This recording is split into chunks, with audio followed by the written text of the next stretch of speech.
Still.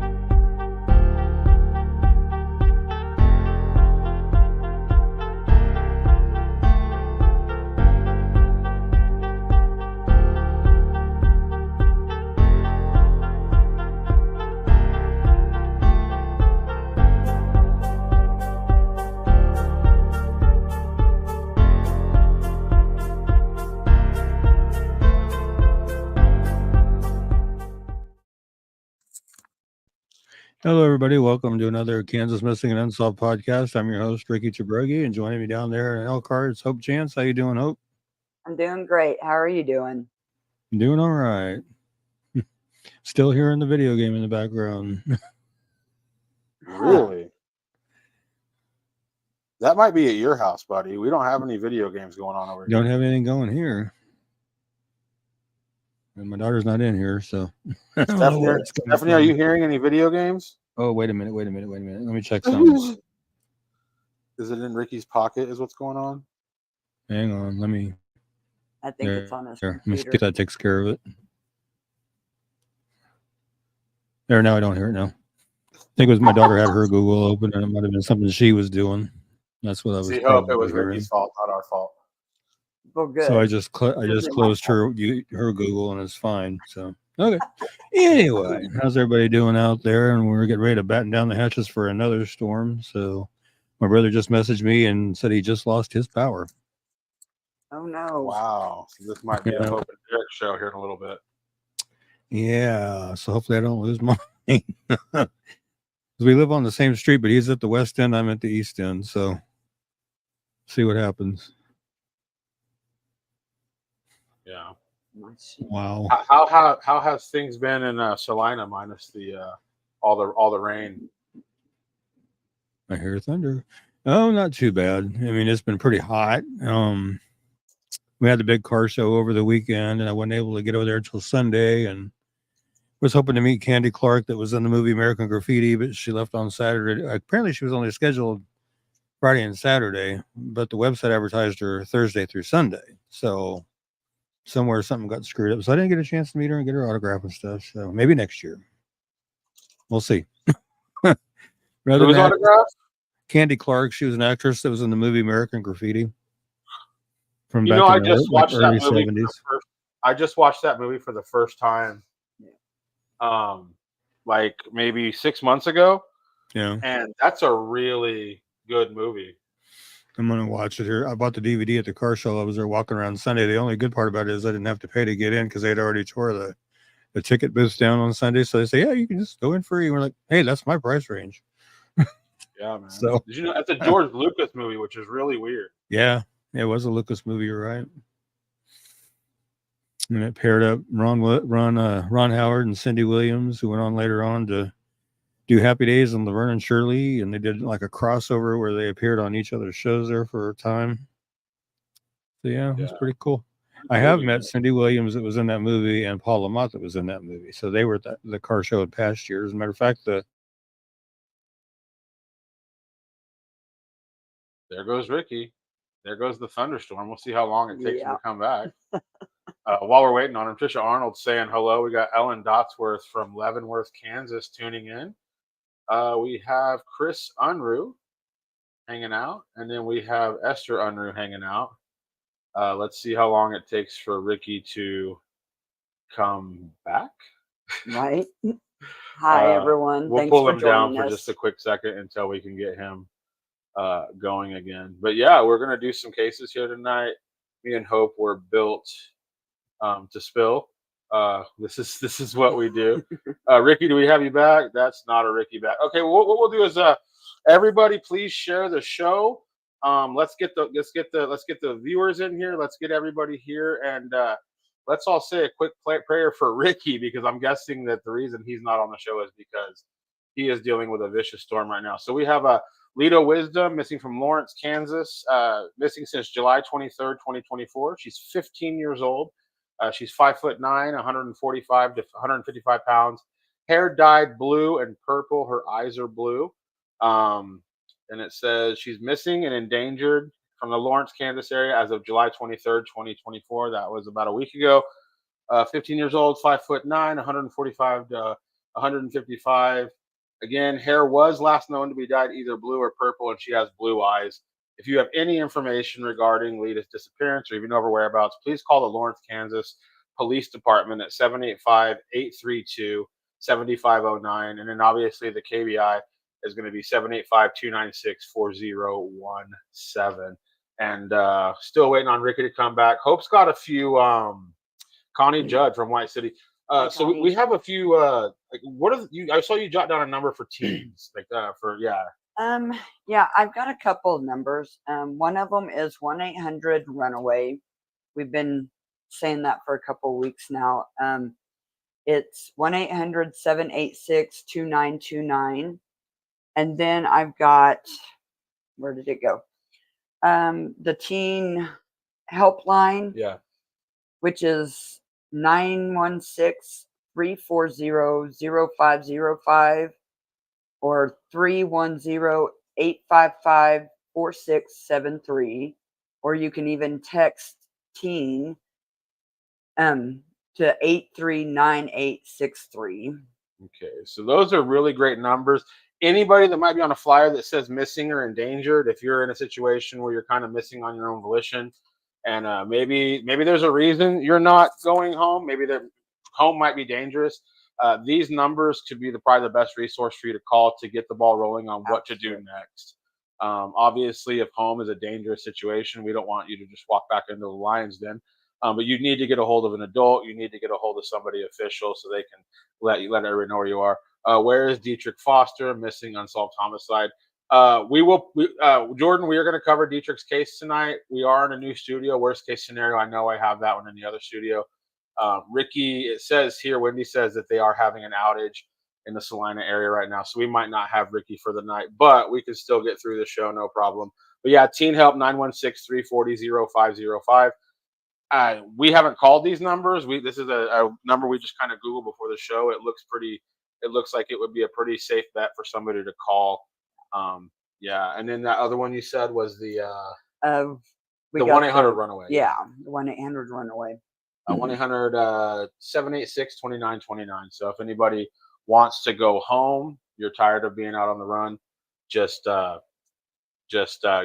those numbers. And Connie Judd, no new information on Kenny, although we do plan on covering his flyer tonight as long as Ricky put it in here. We got quite a few flyers to get through tonight, so we're just going to keep going. Zelia Brownlee, missing from Wichita, Kansas since July 28th, 2024. She's 12 years old. Jeez. Oh, wow. 5'1", 96 pounds, black hair, brown eyes.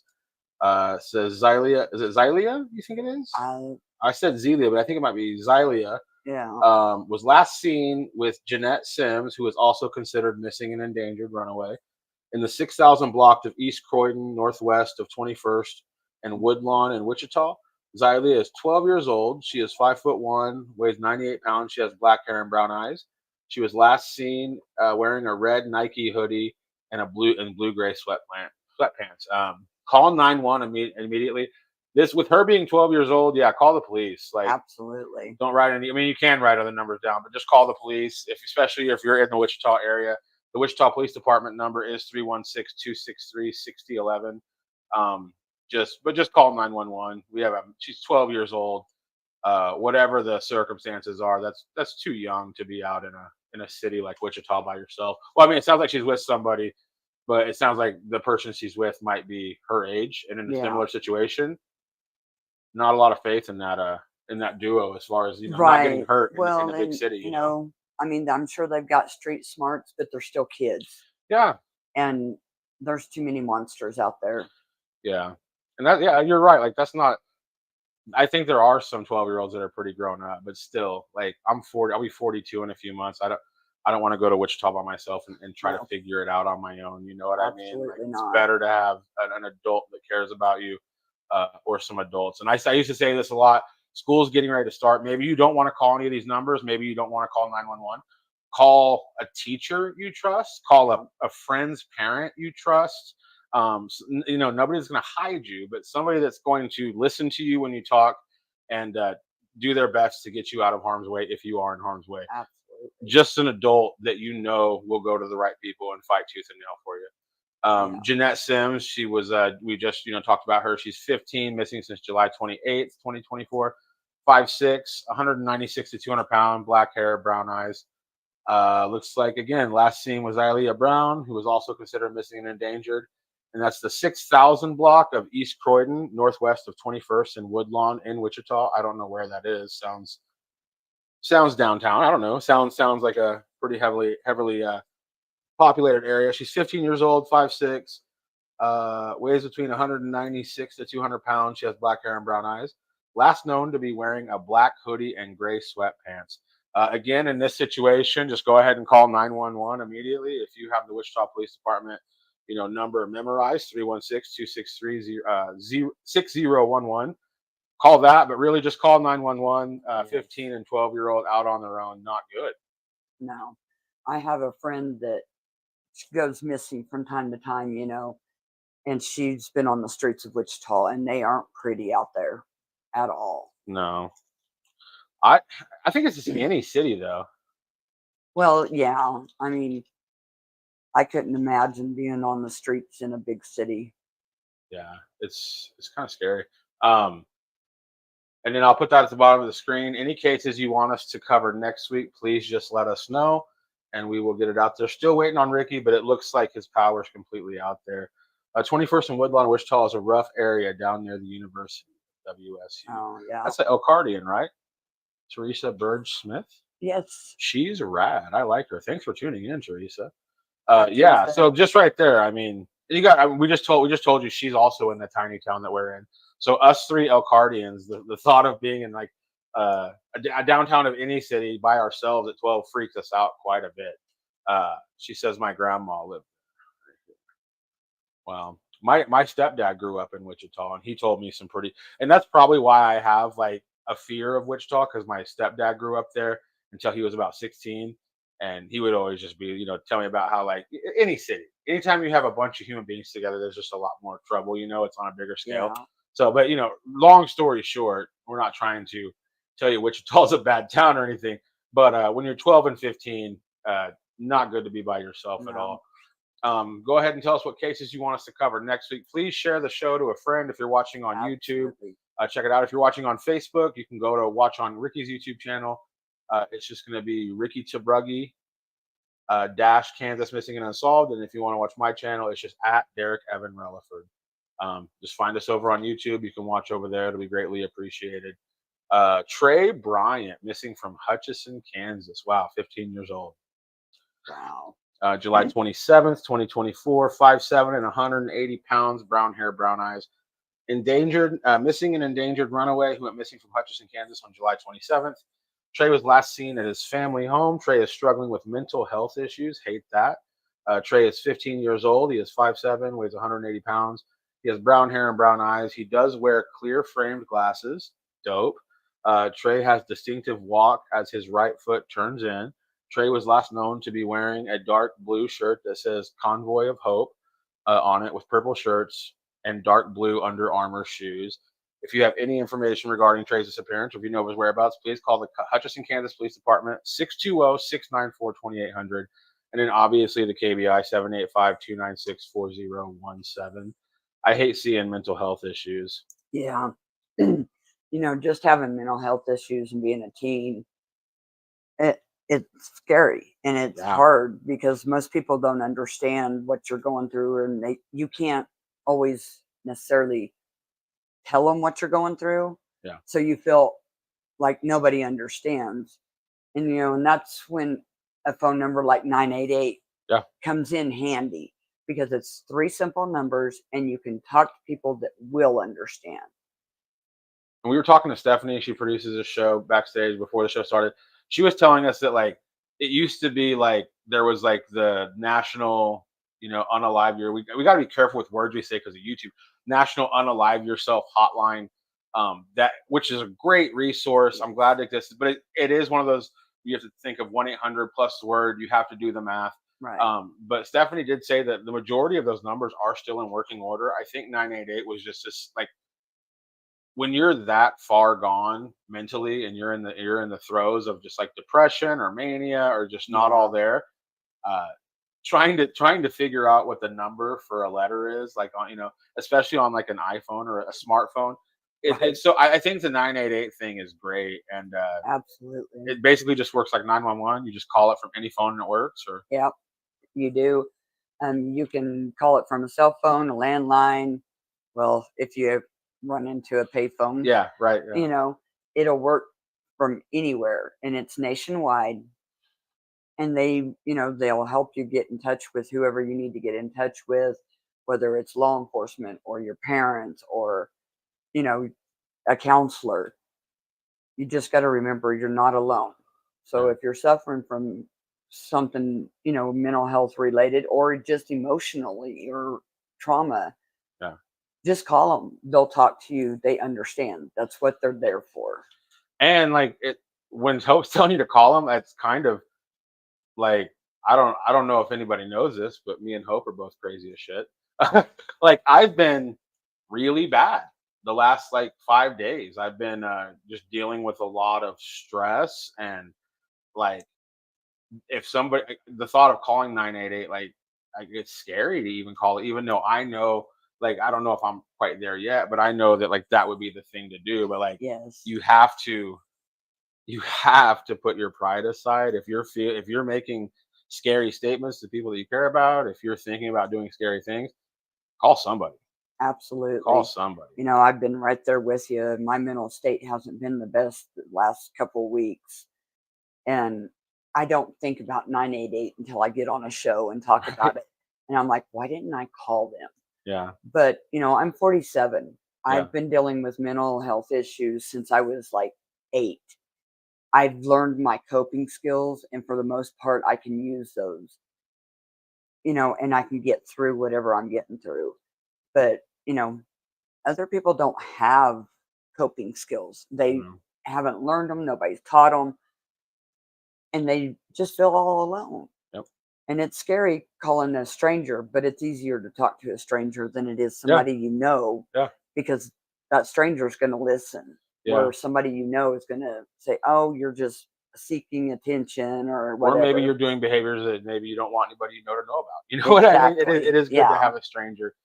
Call 988 if you're feeling rough at all. Seriously, it's a life or absolutely. death situation. Janelle Johnson, Independence, Missouri, disappeared April 3rd, 2017, quite a while ago. She was 47 when she went missing. She would be 55 today. She's 5'4", 160 pounds, brown hair and brown eyes. She went missing from Independence, Missouri on April 3rd, 2017. She was last seen with a social worker when a social worker dropped her off at a group home in the 5800 block of Forest in Kansas City, Missouri on April 3rd, 2017. She had contact with her family by phone that day. She has never been heard from again. She was homeless at the time of her disappearance. On May 17th, 16 weeks after Johnson was last seen, a person known only as Bernadette contacted a social worker to say she had some of Jeanette's belongings. Foul play is not suspected in her case. Janelle's belongings. Foul play is not suspected in her case. Authorities believe Janelle may be homeless. Janelle suffers from a liver disease requiring medication. Jeez. Mm. She may not have her medication with her. Probably not. And at the time of her disappearance, Janelle was 47. She is now, that's a long time to be Yeah, without liver medication, y'all. 5'4", 160 pounds. She has brown hair and brown eyes. Janelle has large scars on her face. She has a tattoo of a cherry on her right ankle and a tattoo of a heart on her left shoulder. Any questions, any information regarding her disappearance or of her whereabouts, please call the Independence, Missouri Police Department, 816-325-7330.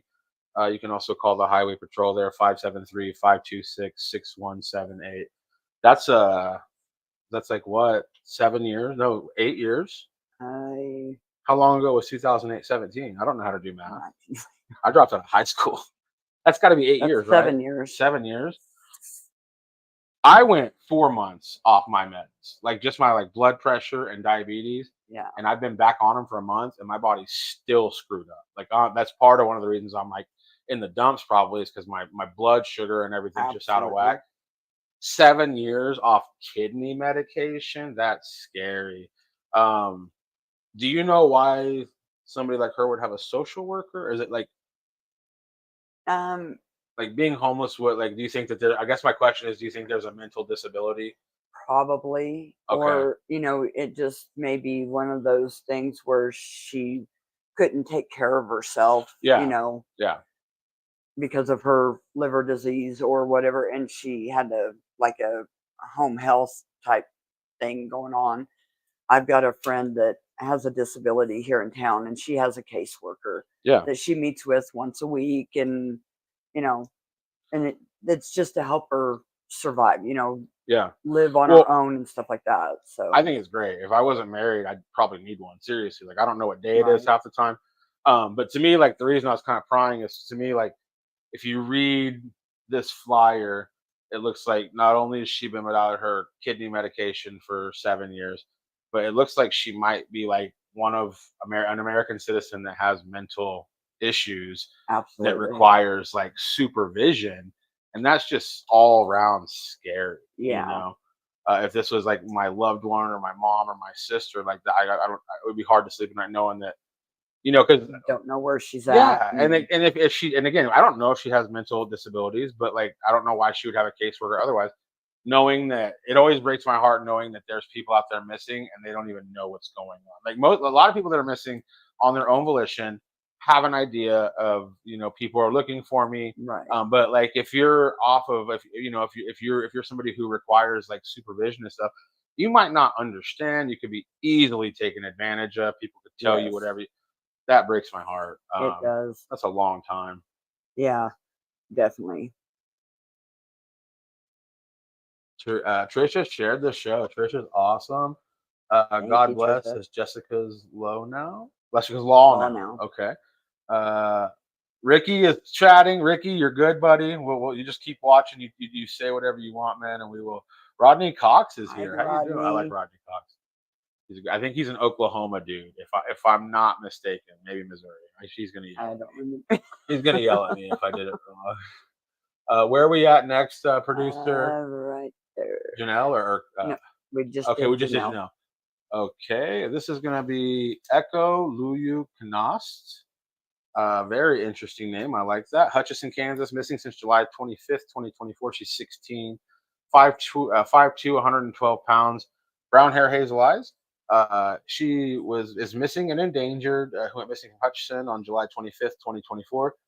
Yikes! She has medical issues that requires her to take medication every day and Oh no. infusions to keep her body from fighting against herself. Oh my God! So how long has it been? The 25th. It's been Yeah. 6 days.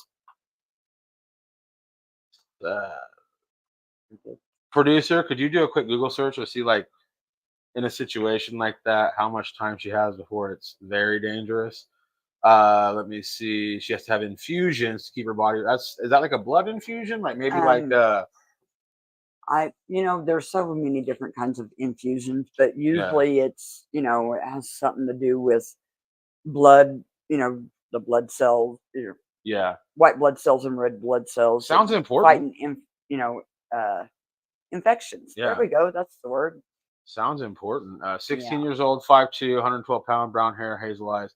Any information regarding Echo's disappearance or you know of her whereabouts, call the Reno County, Kansas Sheriff's Department, 620-694-2735. KBI is going to be 785-296-4017. They're kind of the catch-all number for everybody who, if you don't remember a number that we talked about, just call the KBI. They're very easily Googleable. Googleable, is that a word?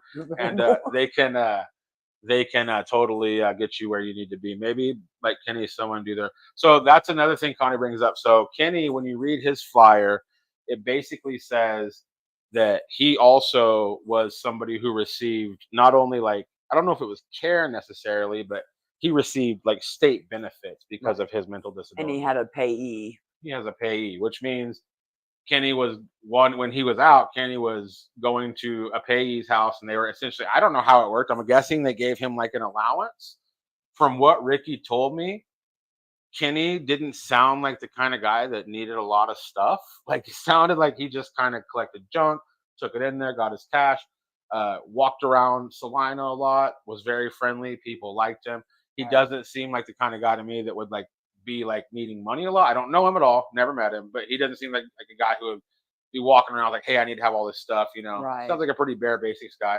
But then like it kind of makes you wonder, like I love that there are people who are willing to set up programs for payees. I love that there are people who are willing to be a payee, but that whole situation is so pervertible, like so quickly. All it takes is one person that's shisty, and it's a bad situation. And like Mhm. we've been trying to figure out for 4 years now. I'm just curious if the payee is still being sent a check because I don't know how that stops. Like he's missing, and I'm assuming if there was like a death certificate, there it would have to stop. But until Right. you have like proof that Kenny's no longer with us, like what happens to that money? I don't know for sure on that, but I know a payee is somebody that they choose, or the state chooses to help you pay your bills and stuff like that. But I know on the flyer it says that he hasn't accessed his money since he went missing. Watch me. He hasn't accessed his money. Oh yeah, but see that means he hasn't went to his payees. But are the Right. payees still getting sent money? Probably. And is it being held on to or is it being Maybe lived lived off off of? of. Yeah. And that's the scary part. You never know. Real scary. Real scary. Because again, is the state of Kansas paying money out to a guy nobody's seen since 2019? Because if Right. so, yikes. I watch every time you guys are on. Thank you so Thanks, much, Rodney. Rodney. Great man. I know him when I was a kid. I never met him, but I tell you what, Connie, I've been saying this for like 2 years. Normally on this show, when we have missing persons flyers, we want to have the most recent photos. And I've only seen one photo of Kenny ever, and it looks like maybe it was a driver's license or an ID. If anybody watching has old photos of Kenny, I feel like I kind of know the guy at this point. So we covered him on the first show I met Ricky, and we covered him every show since then. I would like to see what Kenny looked like in his younger day. He said if you look at Absolutely. his flyer, Ricky told me he had red hair, red curly hair, and Mm. he's just got like white hair. He's an older guy in the photos. Right. So I'm curious what he looked like. But yeah, Echo out there in Hutchinson, if you're watching, Hope, what's that one runaway number again? 1-800-RUNAWAY, which is 1-800-786-2929, or call 988. They can help you too. Yeah, And honey, please, if you can hear this, go get your medicine. yeah, I know it's probably you're tired of taking it, you don't feel like you need it, but your life is so much more important. yeah. Take your meds. And this is coming from a guy that didn't take mine for 5 months, and I'm suffering for it. Take your meds. Tanisha Santos, Tanisha Golden went missing. I went to treatment with her. Have prayed. I just got a bad feeling. Ricky, if you're watching, can you write that name down too? And we can pass that on to Ricky. He might have a flyer for her. If not, I'm sure he will make one as soon as possible. Let me see. She says it goes back to Social Security. Oh, I mean, it might. I don't know. I've always just been curious about that. She said he did have orange hair. So wow, that's just not good. Dana Jane Bruce, we've covered this flyer since I met Ricky too. Uh, really sad story. It says here, missing from Sedalia, Missouri since October 4th, 2008. She was 23 when she went missing. She'd now be 39. She was 5'2", 98 pounds, brown hair, green and hazel eyes. She went missing from Sedalia, Missouri on October 4th, 2008, and she was last seen at her children's babysitter's home in Sedalia, Missouri. She had left the children there earlier that day so she could go out for the evening. She returned at midnight and gave the babysitter more money and asked her to watch the children for the rest of the night. Dana was last seen at Malone's Bar on Main Street with a young man driving a late model red Ford F-150 truck earlier in the night of the disappearance. She left with the man at 11:30 p.m. Police have identified the man Dana was with on the night she vanished. He traveled to Atlanta, Georgia after her disappearance, and police questioned him about Bruce after he was arrested there on unrelated charges of marijuana possession and driving on a suspended license. Authorities haven't named him publicly, doesn't help anybody, but they are calling him a person of interest in her case. He told his questioners that he and Dana parted ways after they left the bar and he had never saw her after that. She left all of her belongings behind, including her hairbrush, toothbrush, and she doesn't have credit cards, debit cards, a checking account, a cellular phone, or a car. At the time of her disappearance, she was 23. She'd now be 39. She's 5'2", weighs 98 pounds. Really small girl. Uh, Yeah. Brown hair that was colored brown at the roots and black at the ends with red highlights.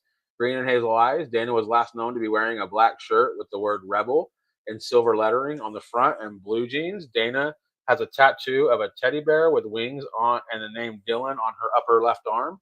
She is blind in her left eye. Dana has a 2-inch scar along her lower spine and a staple scar right above her right shoulder. Her ears are pierced 1 time each. Any information about this disappearance, if you know where she is, or if you've heard anything about this mysterious guy in the truck, definitely call the Sedalia Police, Sedalia, Missouri Police, 660-627-7823. So one of our viewers is friends with Dana. She'll probably comment here in a second. Candlin Riggle. How you doing, Candlin?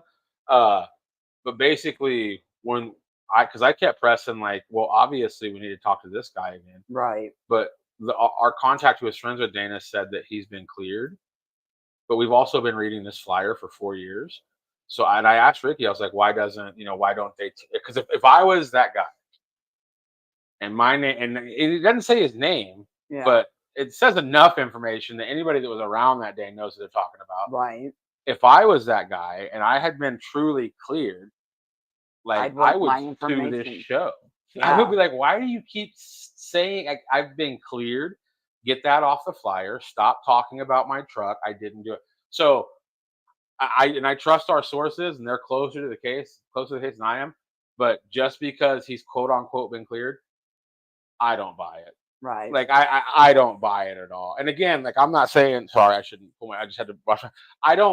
I'm not saying this guy did anything to Dana. I just think he has a pretty good idea about more than what he's saying about what happened that night. And whether that means maybe he was involved, I don't know. I just think that the whole like, oh, I haven't seen her. Yeah, right. Okay, Ellen says no, he has not been cleared. Okay. Good. Then we should keep reading that flyer. And again, like I think that it's important, maybe not the public, but I think it's important that somebody knows, some type of private investigator knows, just the whole like leaving, right? Anytime somebody goes missing and you're the last person that saw them, you just move to Georgia, which is far away from Sedalia, Missouri. Right. Kind of sketchy to me, you know? Yeah. And I'm just a guy. I'm not even a cop. I'm just a guy. Absolutely. Israel D. Herrera from Guyman. What's up, buddy? Share the show, buddy. Please don't say anything weird. Alexander Perez. I talked to my source from this case last week while we were on the air. I went outside and called him real quick. The trial is coming up. I have the dates written down somewhere. It's going to be next month. I'm gonna try to go. It's a 3-day trial, so I don't know if I'll be there for all 3. And I also know that this guy Oscar that's getting arrested, that got arrested for it. My source told me that there's like multiple charges this guy's facing, and that's why they've sort of set aside 3 days to do the trial. But Alexander Perez, missing from Ulysses, Kansas since December 1st, 2020. He was 35 when he went missing. He'll be 38 now. 5'11", 235 pounds, black hair. He shaved it bald, and he had brown eyes. He went missing from Ulysses on December 1st, 2020. He had contacted a family member via telephone on December 1st and advised him that he would be coming over to wash his clothes. Alexander never arrived at the family's home in Ulysses, and he has never been heard from by the family or any friends since that day. Minus, we did have a voicemail. I can't play right now because it's on a hard drive. I don't have to find it. I'll play it next week. There was a voicemail he sent to a source of ours on December 6th, where essentially he talked about how he was in Garden City. He had recently been held at gunpoint. He had been robbed. He had been beat up. And the last words, in my opinion, that the world will ever hear of Alexander Perez was, stuff is crazy in Garden City, which I used to live in Garden City, and I never thought anything was crazy. But that'll go to show you that there's a soft underbelly to every town. Yes. Just because you don't see the trash, it's there, it's happening. There's always bad things happening. So I thought of Garden City as this, and I still do, this wonderful place to raise your kids and be safe and not feel afraid. But if you hang out with the wrong people, Garden City can be a very scary place. It says he's believed he may still be in local Ulysses area. He may be in Garden City or surrounding areas. It says he has a tattoo of a bumblebee on his face underneath his left eye. He has Perez tattooed on one of his arms. He has a tattoo of a cross on a chain across his chest. Any information, please call the Grant County Sheriff's Office, 620-356-3500. And you can also call KBI, 785-296-4017. With this arrest that they made over a year ago, with the trial that'll be starting next week, they're charging him with I don't know if it would be, I don't know what they're charging him with, but the wording basically is saying that the state of Kansas believes that Alexander Perez is dead and this Right. guy's responsible for it. Which is really dark that they're willing to, again, like our thing just says missing person. Like it hasn't been like, reclassified as a homicide yet, because I think you have to have a body before you, but it seems like Kansas is willing, and again, I don't know anything. I haven't even been to any trials yet, but just reading from across the street, it seems like Kansas is confident enough to use the word homicide and murder in these charges against this guy. Right. Which, if you're a friend of Alexander's, or you're his mom, or he's your brother or nephew, what I'm telling you is horrible news. Alexander's probably not with us anymore, Yeah. But the dark thing is, where is he? People don't disintegrate. There was a few Snapchats that went around early on. I won't get into them, but there's been some like pretty grotesque rumors going around of what might have happened to him. And I'll just say this: in the voicemail that he sent, he kind of made it clear that he was maybe doing some stuff that might be considered dangerous, living in a world that could be dangerous, and just cautionary tale to anybody out there watching that's seen a couple, gangster movies and thinks it looks cool, or you listen to some song. Cool until you get held at gunpoint and then nobody can find you. Absolutely. Be very careful. Yeah, the voicemail was very heartbreaking. Very, very. So I've heard it once. So be careful. There's bad people out there, and if you cross bad people, they'll cross you right back. They might cross you out. At the end of the day. absolutely. Kenny Wright check. We were going to go over this. This is going to be a silver alert. Missing from Salina, Kansas, November 4th, 2019. He was 69. He went missing. He would now be 74. 5'9", 175 pounds, gray hair, blue eyes. Missing from Salina. He sometimes uses the last name Brown. He suffers from diminished mental health capabilities. He's on disability, but he has not tried to access the funds since he was last seen. What does that mean? Does that mean there's a bunch there waiting for him, or they cut it off? What does that mean? If anybody's watching that knows that kind of stuff, please let us know in the chat. He may have family in Northwest Kansas, possibly around Colby. Wouldn't his payees know his family? Well, no, not necessarily. Weird. Kenny was last seen at the Gospel Mission in Salina. He left there and hasn't been seen or heard from since. Kenny does not have a phone, vehicle, or identification. At the time of his disappearance, Kenny was 69. He's now 74, 5'9", 175 pounds, gray hair and blue eyes. Any information, please call the Salina, Kansas Police Department, 785-826-7210, or the KBI, 785-296-4017. Ricky did tell me, somebody had told me that basically kind of what happened was he was living at like a residence for a long time, and I don't know Kenny Wright check, but I'm guessing he's very much a creature of habit. Yes. From what I understand, he was basically asked to move out because, again, anybody in the chat that knows the full story, please correct me. Basically, he was relocated because the land his house was sitting on was going to be turned into something else. I think for the school, maybe the police department, something like that. Again, that's what happens in the world. Like, eventually, if your neighborhood is deemed, worthy by somebody, with a developer, they will take it from you. So basically, in my opinion, like, Kenny went from living at the same place every day, doing his routine, to being told, like, hey, you can't live anymore. They take him to the Gospel Mission, which I think is like a shelter. It's a shelter, a homeless shelter. And if somebody came to your house and said, hey, Hope, you don't have a house anymore. Now you live in a shelter. And we have mental health issues. We don't have like diminishment, You add that on somebody who has diminished, they're not firing on all cylinders. They're not playing with a full deck like everybody else is. And you just uproot them and you tell them you live here now with all these other people that don't have houses.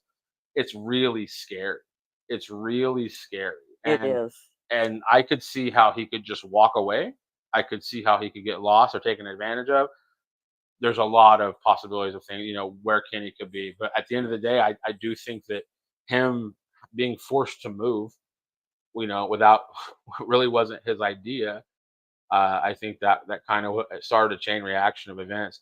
Yes, they have to now next to family in case he got hurt or dead. Yep. It's not good. Well, if anybody out there knows where Kenny is, please let the KBI know. Good guy. Right. Now, somebody had told me in the chat one time, I don't know how true it is, that Colton Ross Barrera, his dad is from Elkhart, Kansas. I don't know, and he would be 33 now, so his dad would have been around Elkhart like 30 years ago, and I guess it's a Barrera. Oh, I know there was some Barreras that lived here. Yeah, And they lived next door to me when I was growing up. yeah. I don't know But if that's I true. Somebody haven't had told me that, and I I don't haven't seen remember. the Barreras in a very long time. Yeah, I'm not sure, but like it's this is a very tragic case. September 26, 2008, Russell, Kansas. He was 17, 5'9", 135 pounds, brown hair, brown eyes. He disappeared from Russell, Kansas on September 26, 2008. A friend dropped him off at an outdoor skate park. Colton was supposed to call his friend when he wanted to be picked up, but he never did. Authorities believed he left on his own accord, but Colton's family does not believe this because he wasn't having any problems that would cause him to run away, and he left his wallet and identification behind. Yeah, nobody does that. Recent information suggests that Colton may have been killed and his body hidden. The heck does that mean? Recent information. Colton's case remains unsolved. So September 26, 2008. Let's check this out. That's September 26th? I think so. 20, yeah. 26. So that's been 5,787 days ago that this has remained unsolved. Now, somebody did tell me, and again, we only try to speak in facts on this show, where we just get our information from the flyers.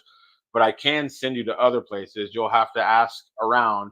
But there was a lady, I think, several years ago that had basically put together like a novice investigation where she had found that several of the cases that we discussed, like a lot of the missing kids were around, like it was like a 200-mile radius, were all Facebook friends.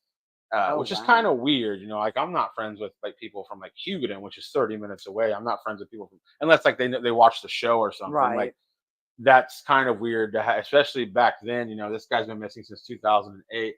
I don't even think Facebook existed, but like MySpace did. Facebook did. Did it exist? Yeah. I don't know it yet. But basically, like that's kind of odd, But this is one that, like, if there's any like internet sleuths out there, I do know that if you go online and you start digging, there's a lot of information on Colton Right. Ross Barrera. I think a lot of it is going to be hearsay. I think a lot of it you're going to have trouble finding any kind of proof. But there's a lot of theories out there. There's a lot of people that talk about that case often, and it's just pretty wild. 17-year-old kid. And again, I don't like that. And again, I love the police, and I think they're great, but I don't even know who started. But I don't. But yeah, the authorities believe he left on his own accord. Like, with all due respect, stop saying stuff like that. Nobody knows what these kids are going through. It's such an easy thing to say, like, well, maybe he just ran away. Well, maybe he didn't. That's a 50-50 shot at best. And if you're wrong, it's detrimental to wait. I gave you some information before the show. Go ahead and talk about that. Well, I don't know where to start. I know, like, if somebody goes missing, regardless what their age is, there is absolutely no waiting period. And some people get told, well, you have to wait 24 hours or 48 hours before you can report a person missing. That is absolutely not true. And that was really pushed in I think back in like the 70s. I watch a lot of true crime stuff, and I watched a video where like this 4-year-old girl went missing, and like they didn't classify her as a missing person for like 72 hours. And it's like, well, maybe she just went for a walk. She's 4, bro. Yeah. Where did she go to a walk? She's 4. And again, you can't judge, you can't judge the past on today's standards. Right. But it is not like that. It hasn't been like that in very long.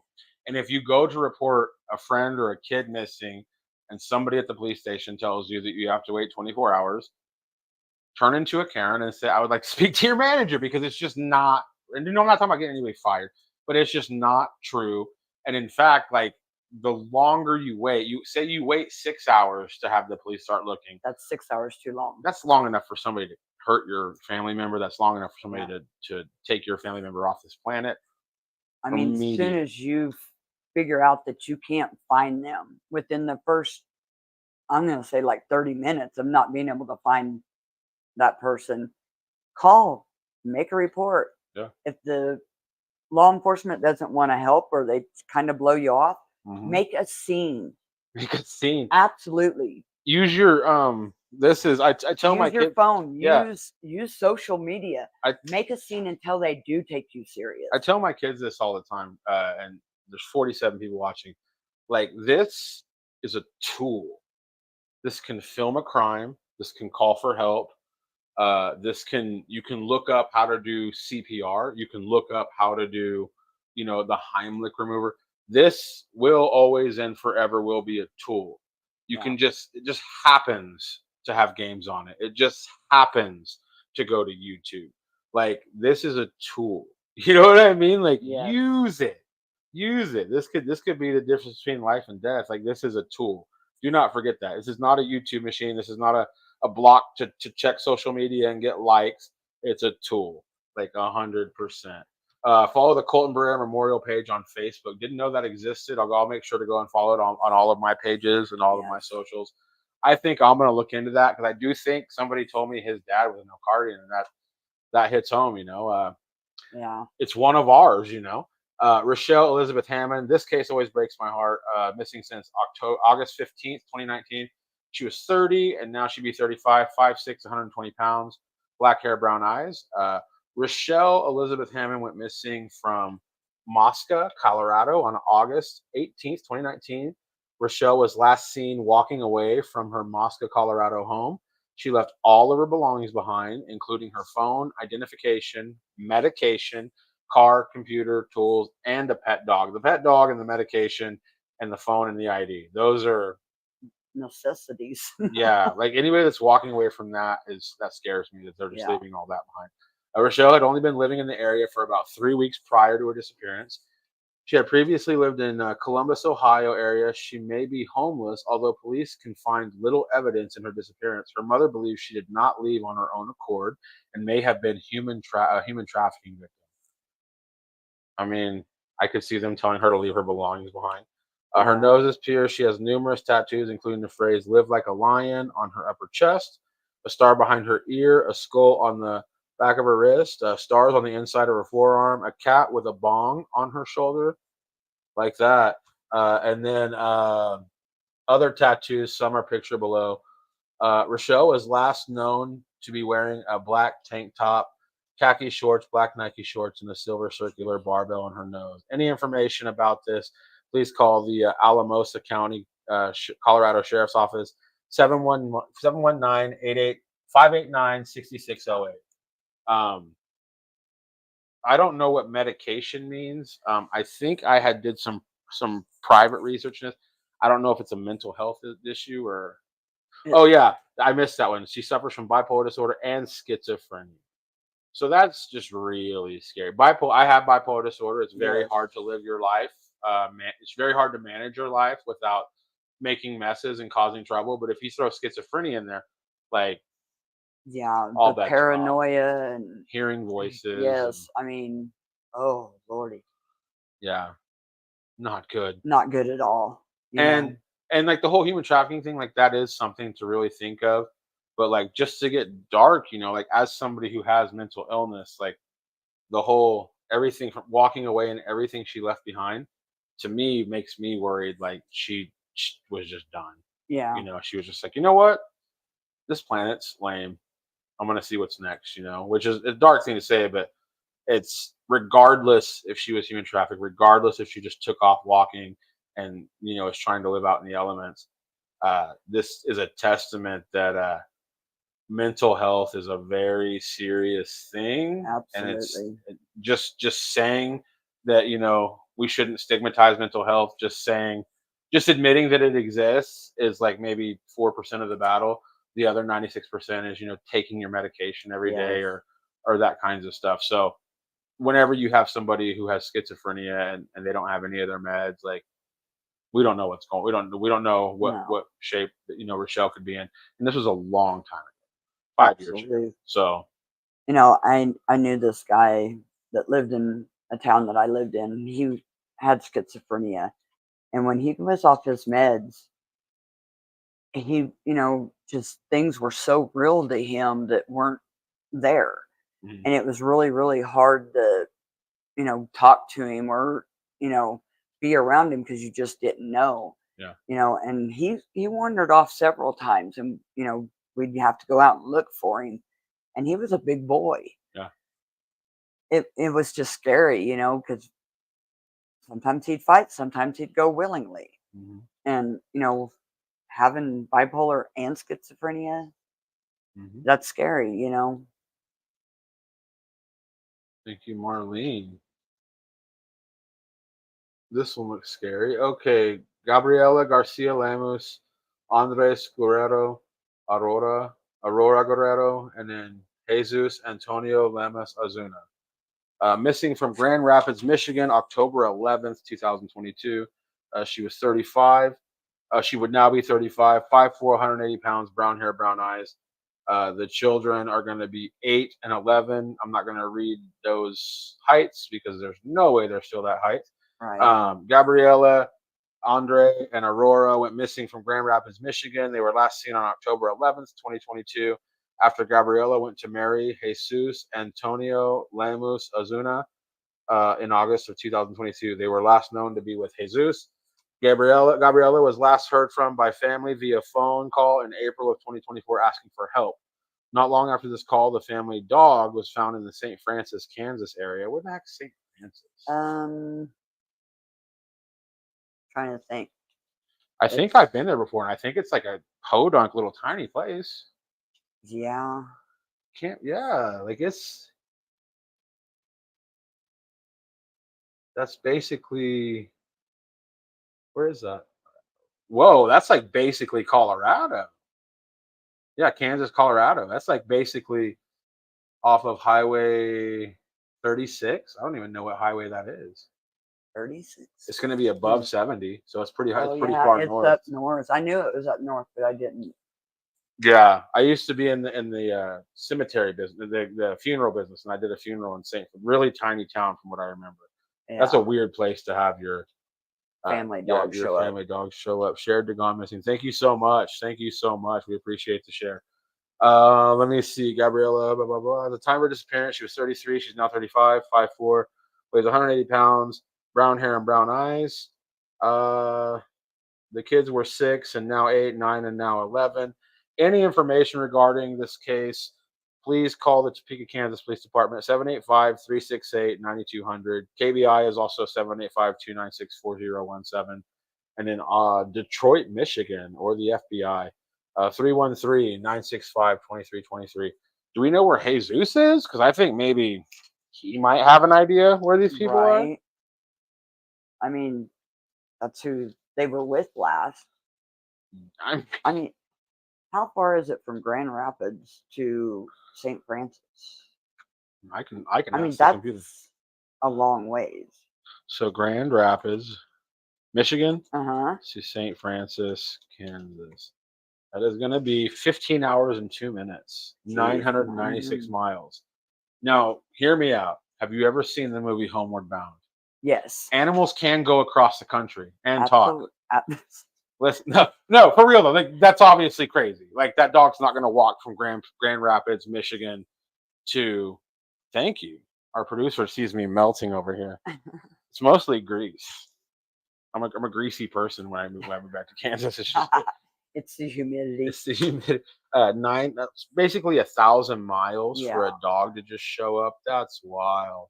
Sorry guys, still without power here. Ricky, we will keep it going. As soon as you get power back up, pop in. We'll let you get back on here. 1,000 miles for a dog to show up. And I'm telling you, I think St. Francis, Kansas is tiny. It has to be. St. Francis, Kansas. Let's look at images. Yeah, so it's like a tiny little. Just one of our normal little Kansas towns. Yeah, I wonder what the population is. Let's see. 1,200. That's about the size of Elkhart. Yeah, that's wild. That's wild for that dog just to show up. Mm-hmm. That ain't the dog's real voice. Okay, we have the elderly chastising us through the chat. That's Rob Wilson. Everybody check out his podcast In the Free Zone with Norm. It's a good 6 out of 10. It's not bad. It's not bad. It's not bad. It's not good. No, I'm just kidding. It's the best show ever. This one is going to be now. If you were somebody, and it might be all over the place by now. Me and Ricky interviewed this guy maybe, I don't know, a while ago. But if you go to Tubi for sure, and I think it's everywhere. Steph, you might look and see if it's anywhere else. It's called The Dolly Madison Murders. It's a filmmaker who I think is from the Great Bend area, and I think that I know he's kind of attached in the entertainment industry outside of this documentary, and I kind of put that together because he basically said he didn't care if the documentary made any money because he has like a job in editing and stuff. Like he's like, I'm fine. He's like, I just wanted to tell this story. I have a few friends that I've met through since that interview that reached out to me, and now we're friends. This was a really big deal. So September 4th, 2002, at 7:55 p.m. approximately, Great Bend, Kansas, police department responded to a call at Dolly Madison Bakery. That's at 1004 Harrison in Great Bend, Kansas. Upon arrival, officers found two deceased females, victims of an apparent double homicide. Police have never said how the women died. A delivery truck driver who found the bodies said they were located in the back office. A witness described seeing a white male, approximately 6'1" to 6'2", weighing 175 pounds, having collar-length brown to blonde hair and a slight beard, walking away from the front door of the bakery. The murder weapon was never found, and no suspects have ever been arrested. Officials also aren't clear on the motive for the murders, although some money from the store was missing that night. On September 6, 2002, the KBI and Great Bend, Kansas Police Department, as a result of a new testing, male DNA was discovered on a sample collected from the body of one of the victims. KBI agents and detectives from the Great Bend Police Department have collected numerous DNA samples for comparison to the DNA discovered and will continue in these efforts. The Great Bend Police Department is going to be 620-793-4120. KBI on this one. You can also, this is a different number, 800-872-7463. This is the money thing. Like it says some money. Like to me, some Watch Dolly Madison Murders, Tubi, Plex, and Roku. Nice. So he said he did say he was trying to get everywhere. I've seen it. It's a great documentary. Very dark thing to happen just here in the middle of nowhere. Have you ever heard of that murder? No. I never heard of it until we interviewed him, and Ricky brought this case to me. This is a very old case, and it's crazy is there's never been they've never said how they were killed. Oh wow. Trisha said she watched it on Tubi. Yeah, it's a great documentary. Check it out on all those places. But I don't know if that place still exists, like the building. Usually, when something terrible happens, like communities kind of tear stuff down. I don't know if it exists or not anymore. But there is a $17,000 reward.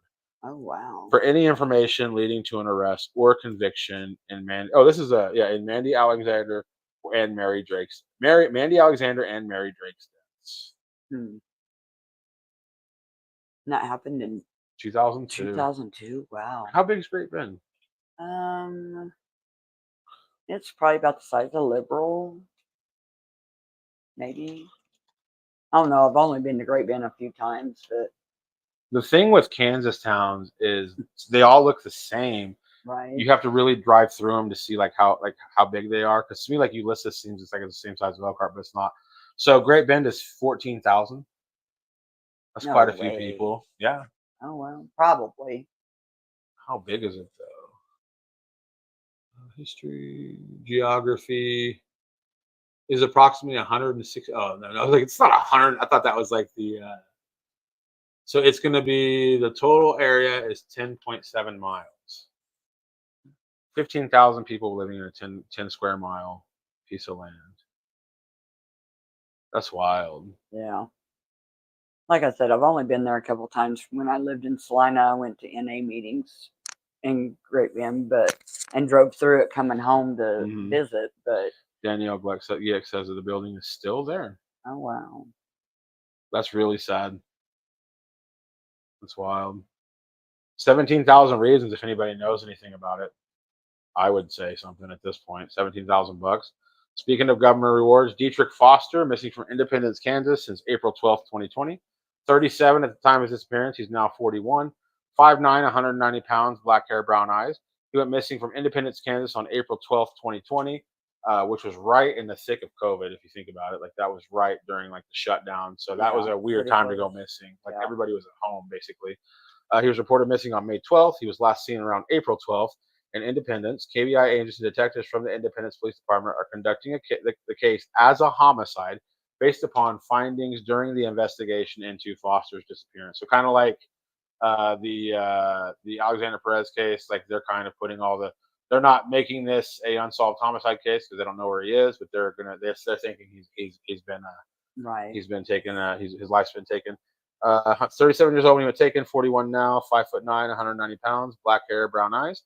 He has a scar on his chest from heart surgery and a scar on the right side of his nose. He has the following tattoos: a cross on his right forearm, the astrological sign for Gemini on his right arm, 3 dice on his arms, the name Dejeuner on his arm, and the word foo on his abdomen. If you have any information regarding Dietrich's disappearance or if you know of his whereabouts, please call Independence, Kansas Police Department at 620-332-1700. KBI in this one is going to be 785-296-4017.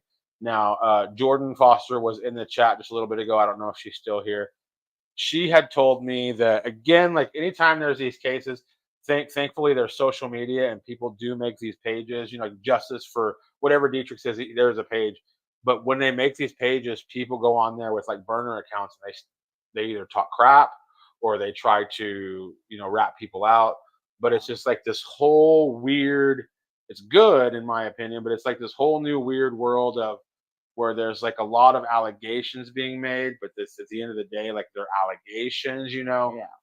But at the end of the day, I do like that social media does give an opportunity for people to kind of go out anonymously and be like, hey, I heard this, and then somebody can actually go into it and look at it. Because at the end of the day, right here, governor's reward $5,000 for information for a conviction for those responsible for the disappearance and suspected murder of Dietrich.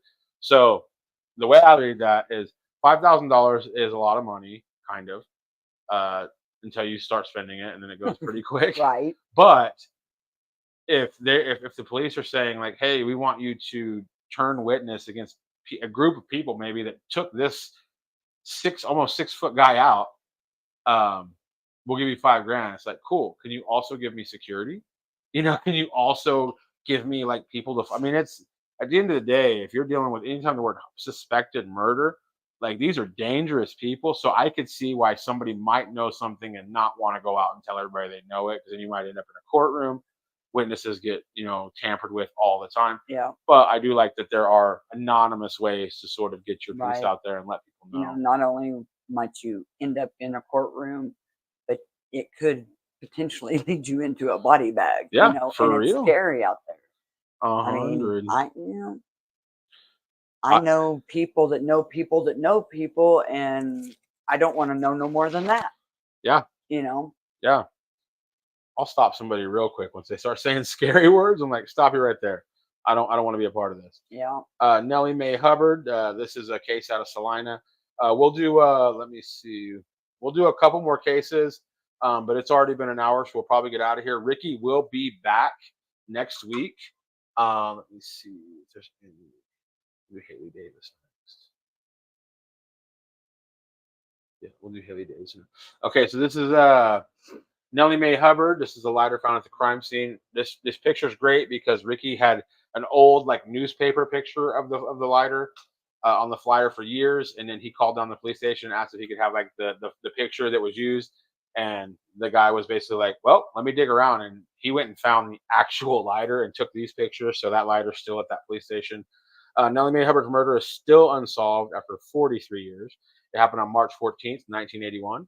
Hubbard was found deceased in her residence at 1008 East Elm Street. On the cot she slept on in her living room, she was covered with a sheet and a scarf she usually wore was found on the floor. Hubbard put up a struggle during her attack. Ultimately, Nellie Hubbard died of asphyxiation. She also suffered 8 broken ribs. One was broken into 2 places. She also had a broken bone in her throat. She also had an injury to the back of her skull. She also had bruises on her arm, and there was evidence of other internal injuries. Oh. This is a elderly woman. Yeah. What a pig!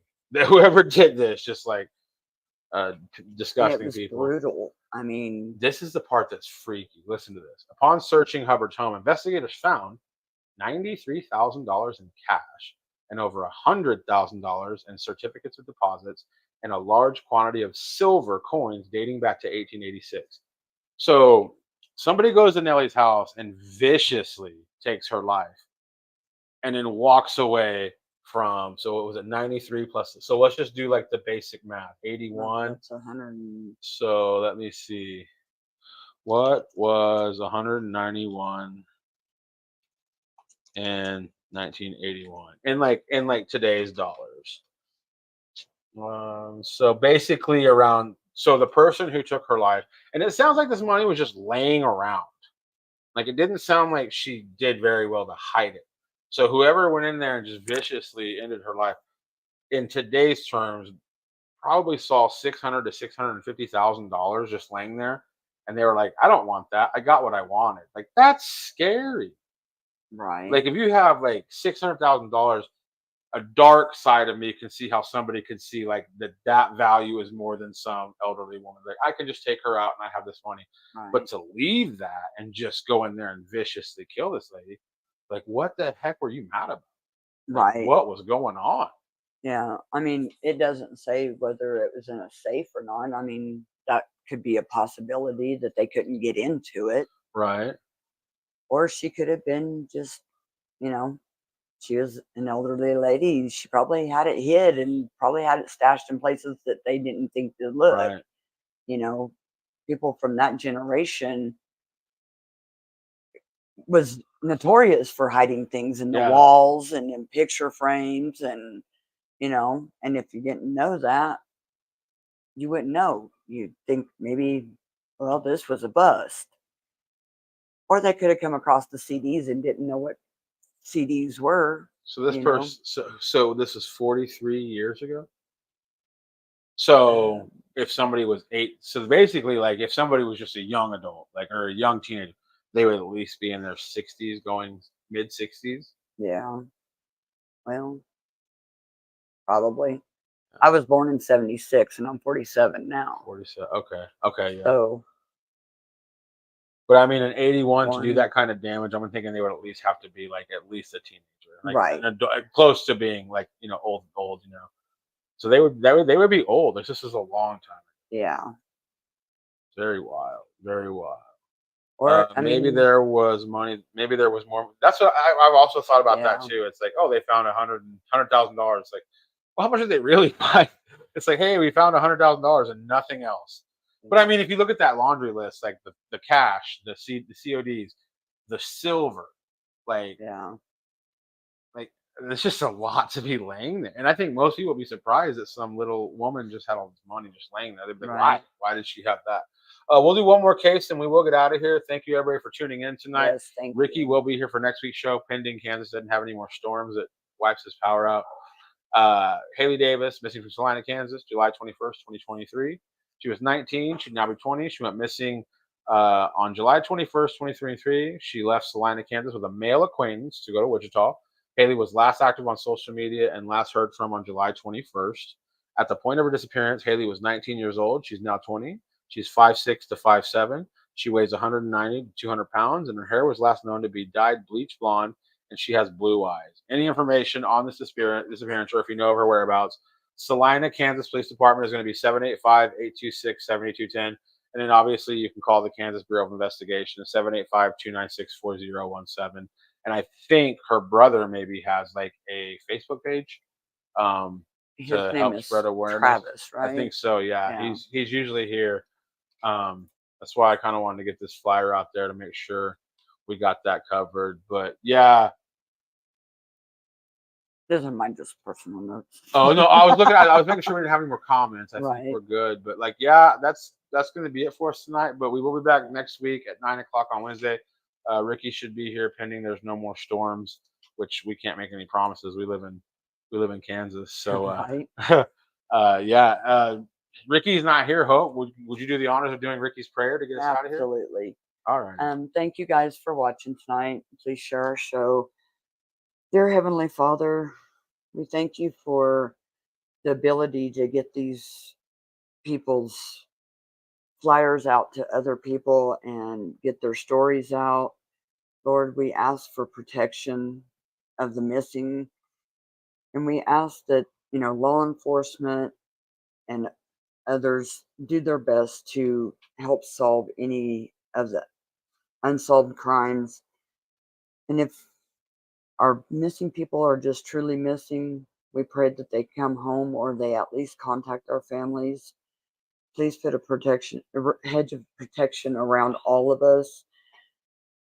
Um, we just ask that you be with all of us and be with those that are out there not knowing that they're actually cared for. In Jesus' name, amen.